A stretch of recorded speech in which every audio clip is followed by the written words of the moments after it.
wabarakatuh. Hari ini saya akan menjelaskan tentang siklus air. Tahukah kalian sekitar 71% permukaan bumi tertutup oleh air. Dari jumlah tersebut 97% merupakan air asin yang berada di laut dan sisanya 3% merupakan air tawar. Sebanyak 2% dari air tawar merupakan es yang berada di kutub.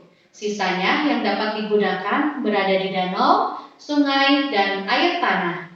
Manusia menggunakan air untuk berbagai kebutuhan, misalnya mandi, minum, mencuci, menyiram tanaman, dan berbagai kebutuhan lainnya. Namun meskipun demikian, bila digunakan secara terus-menerus, air yang ada di bumi tidak akan habis. Hal ini terjadi karena adanya siklus air. Lalu, tahukah kalian apa itu siklus air? Yuk kita simak tayangan video berikut.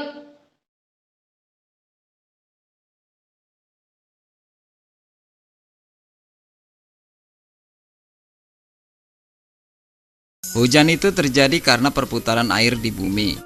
Awalnya dari air lautnya menguap karena terkena sinar matahari. Uap tersebut terus naik ke atmosfer. Setibanya di sana, uap tersebut mengembun lalu berubah menjadi titik-titik air yang akan membentuk gumpalan awan yang kecil. Awan yang kecil itu semakin lama akan berubah menjadi awan yang besar. Awan besar tersebut semakin lama semakin banyak berisi titik-titik air sehingga terlalu berat untuk berada di udara. Saat inilah titik-titik air itu dijatuhkan ke bumi dalam bentuk tetesan-tetesan air yang kita sebut hujan. Hal itu terus terjadi berulang-ulang. Memang hujan sangat dibutuhkan oleh semua makhluk hidup. Jika hujan tidak datang, tentu makhluk hidup akan kekurangan air.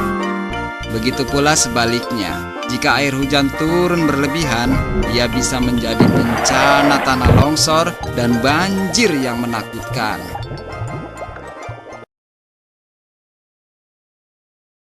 Dari mana hujan itu berasal?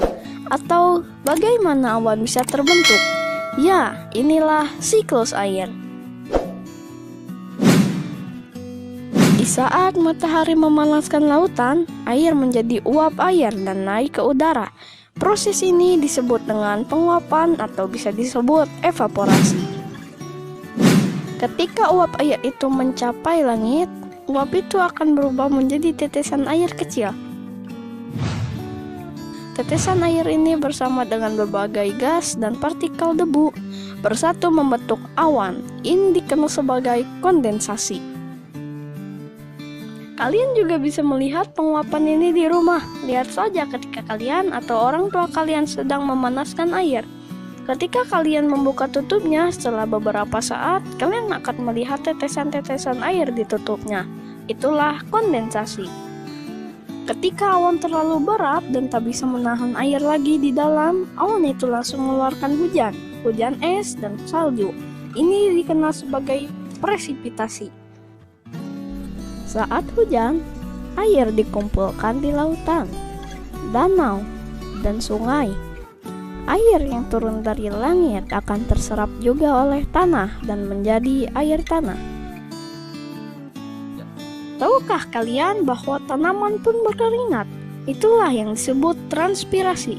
Itulah sebabnya hujan lebih banyak di tempat-tempat yang banyak pohonnya, seperti di perbukitan dan hutan.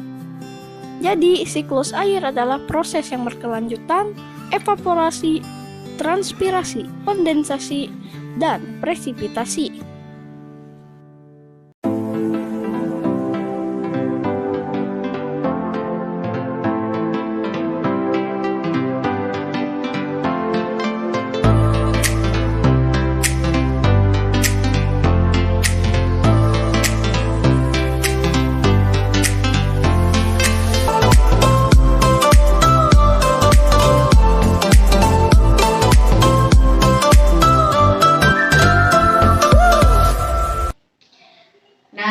Setelah melihat tayangan tadi, kira-kira informasi apa yang kalian dapatkan? Tuliskan di buku tulisnya. Terima kasih anak-anak, sampai ketemu lagi di pembelajaran berikutnya.